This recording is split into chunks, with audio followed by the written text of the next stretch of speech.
Welcome to the Private Lenders Podcast with your hosts from Hard Money Bankers, Jason Balin and Chris Haddon. This podcast is sponsored by hardmoneymastermind.com. Hey everyone, thanks for checking out the show. We appreciate it. Chris and Jason here as always. Real quick before we get started, if you haven't done so already, go check out Lender Software, Lendr software.com. It is the software sponsor for both this podcast and Hard Money Mastermind.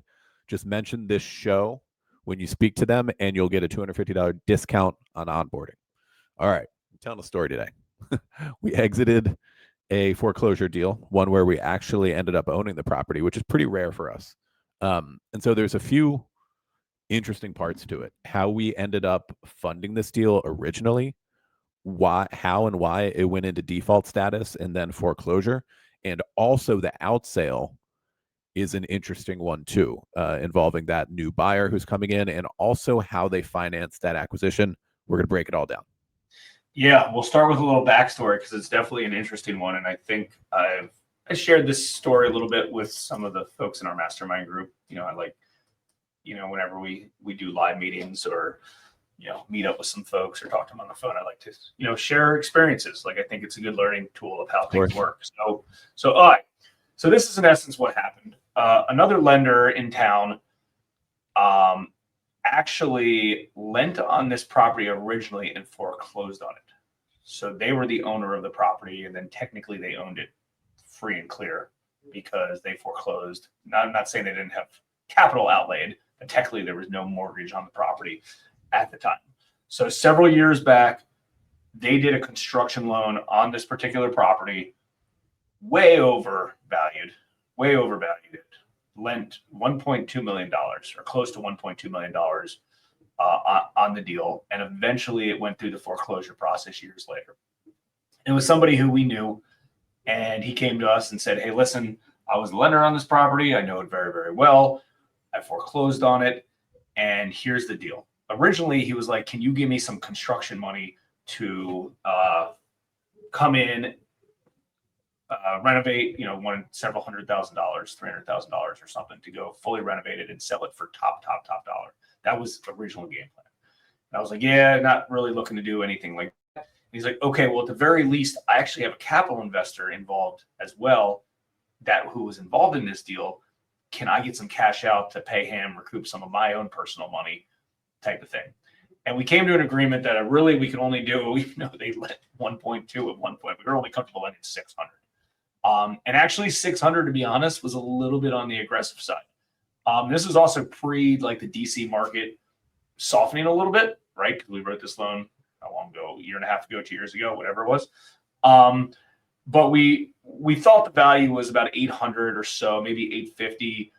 The ARV kind of in the low millions type of situation. So we wrote the loan of $600,000. I'm sorry. We wrote the loan for $600,000. And in essence, this business entity and the borrower ended up using the proceeds to pay off, for instance, another capital investor that was involved in this deal at that time. He had done a direct placement loan where he put up 600 and a capital investor put up 600. They each had a 50% undivided interest in the note.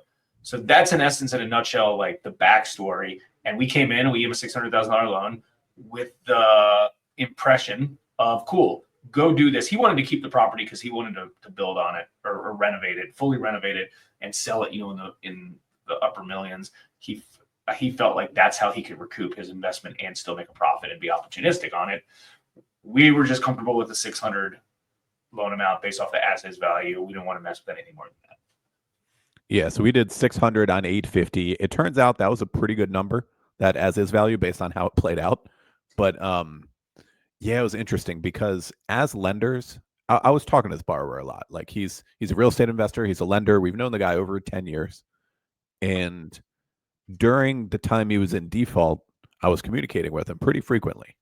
He was behind in payments. He's the kind of guy who sometimes he's flush with cash and sometimes he's strapped for cash. He owns a lot of properties, has a lot of business going on. You can't always tell like what's going on behind the scenes. I think sometimes it's looking pretty good and sometimes it's not, if I had to guess. But anyway, we were keeping in touch on this. And as lenders, we know that borrowers sometimes make emotional decisions that aren't the best business decisions related to some properties. For example, if your project goes sideways, your best option is to sell. And a lot of people hang on for too long. They think they're going to get the job done. They think they're going to refinance, just like they should be more disciplined and bail on the project, but that's not what they decide to do. And that's what happened here. And he, as a former lender, even admitted it. Like, I know if this is a borrower, I'd say the exact same thing, but now he's the borrower in default and he's months behind and he's had all kinds of attempts to refinance and nothing worked out. And I was just telling him all along, like, you know, you have to sell. He's like, oh, I know, but I don't want to. I really want to finish this thing, kind of thing. Until it came down to the end, and he just gave up. He just told me, go ahead and foreclose on it. Go ahead, sell it at auction. And that's what we did, or what we attempted to do. We took it to auction sale, and auction sale in DC and some other jurisdictions recently have been pretty spotty. It didn't sell. It sold back to us. I don't think there are any bidders, at least not at our opening bid. I don't remember exactly. So I don't think there was any bidders, which is this crazy. is the first time we ever got to an auction sale in DC, wasn't it? Yeah. We've started foreclosure on dozens of DC properties, but we never have gotten to an auction sale before. It's sold back to us. So we bring in a real estate agent, negotiate a deal. Let's get this property secured, put some insurance on it, throw it on the market. And okay, so I'll let you jump in on some of this stuff too. But it hit the market. We started a little bit high. I think we started at $899, which is pushing it a little bit. And we knew that because we were going to give it a shot, right? We got some low ball offers. We start dropping price. We connect with a wholesaler to potentially make it go that route. And this all happened within like a month. Like it wasn't a long dragged out thing. I mean, this is Capitol Hill, DC. Somebody's going to buy this thing, right? Yeah. So we had it on the market, worked out, you know, something with the real estate agent, try to sell it that. We knew it wasn't worth that much. We figured we could probably, you know, we were getting a lot of offers around the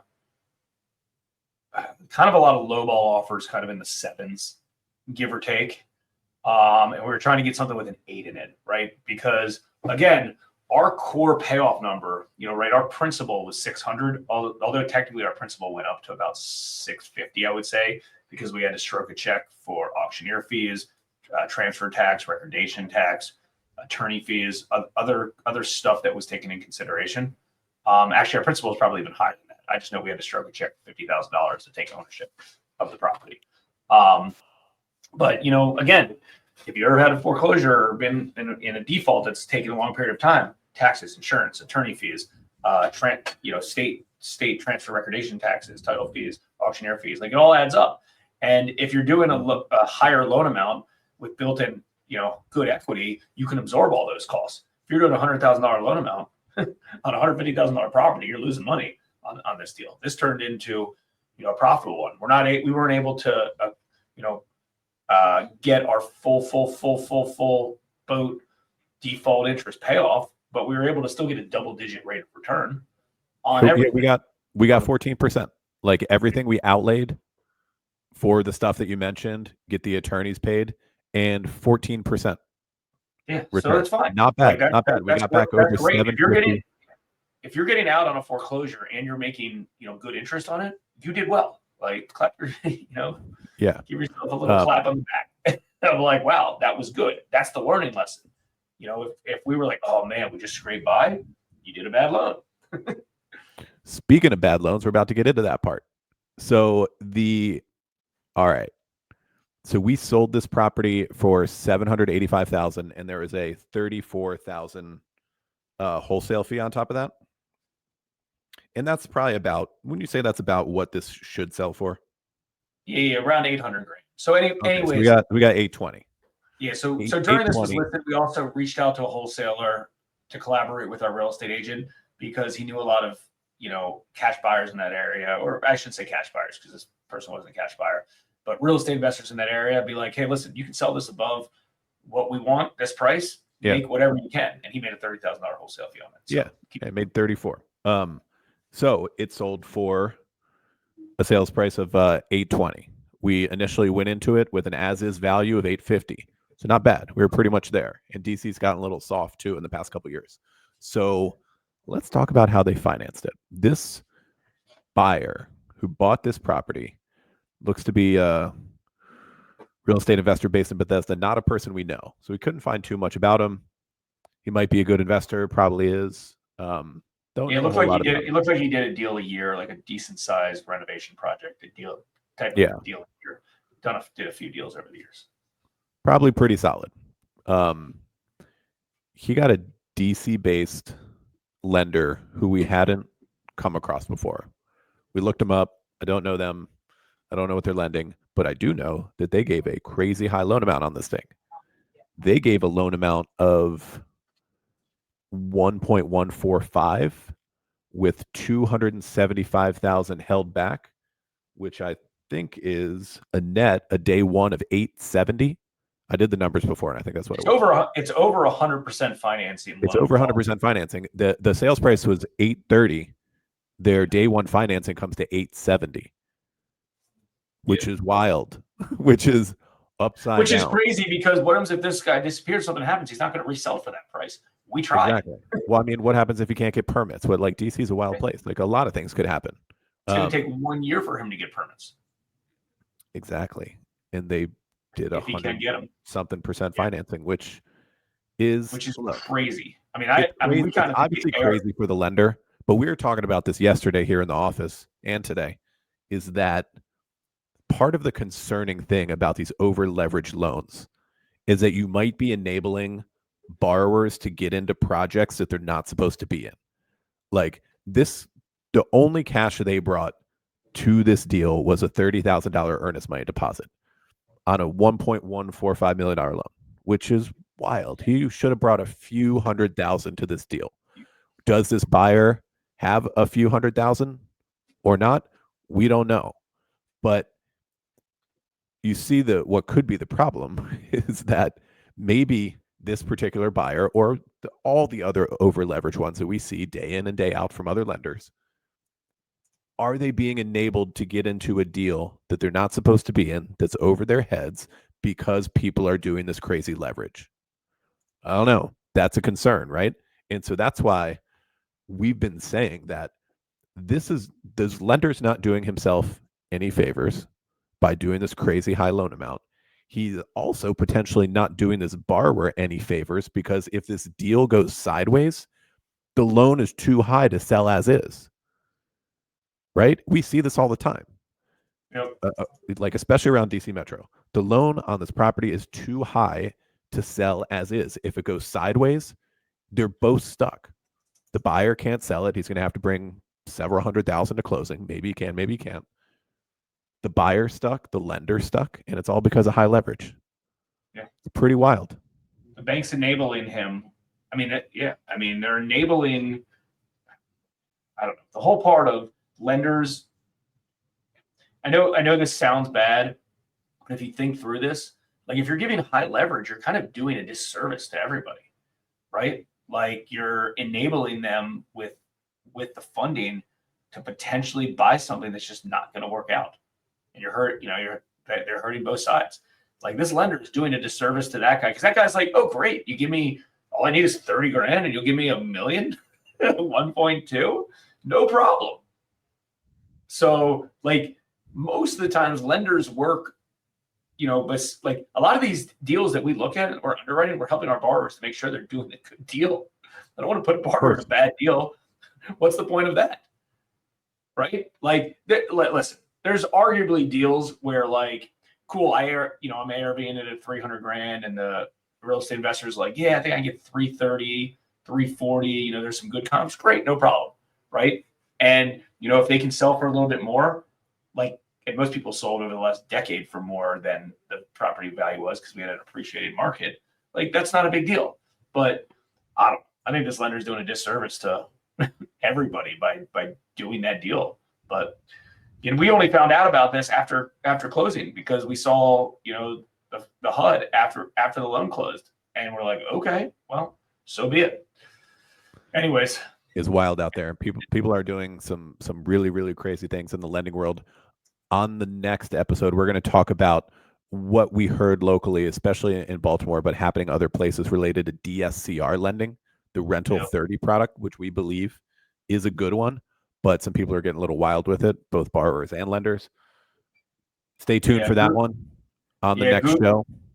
Yeah, Google around and you'll be able to see that stuff. We're still trying to get a bunch of details because a lot of this is in one of our home markets. And there's an article that came out at nationalmortgageprofessional.com. I'm sure you can come, look it up and see it, but it says fraud alerts, some non-QM lenders excluding loans involving certain appraisers and borrowers. And it looks like there's one particular one who owned several hundred properties in Baltimore City, and then a bunch of other stuff in other markets between here and New York, New Jersey, Pennsylvania, New York as well, that they're involved in. And we're curious to see kind of how it played out. And I know that some of these bigger lenders, Rock Capital and some other ones, they have a lot of exposure in some markets, and they'll do, dozens, hundreds, even tens of millions of dollars for the same borrowers and multiple, in areas. They have a lot of exposure, and hopefully that exposure is good for on their end. It's just, I don't know. But anyways, we're going to break that down here soon in the next episode. So definitely tune in here in the next week or so. We're just trying to compile as much info as we can before we kind of jump on and talk about it. All right, everyone. That is the pod for today. We appreciate you checking it out, and we'll see you inside hardmoneymastermind.com. We hope you enjoyed this episode of the Private Lenders Podcast. Please note that the opinions stated by all the speakers on this show are only opinions and not intended for legal, financial, or accounting advice. Please make sure to always check with your own legal, accounting, and financial professionals. If you enjoyed this episode of the Private Lenders Podcast, we'd appreciate it if you would spread the word. Make sure to check out hardmoneymastermind.com, the #1 free community for new and experienced private and hard money lenders.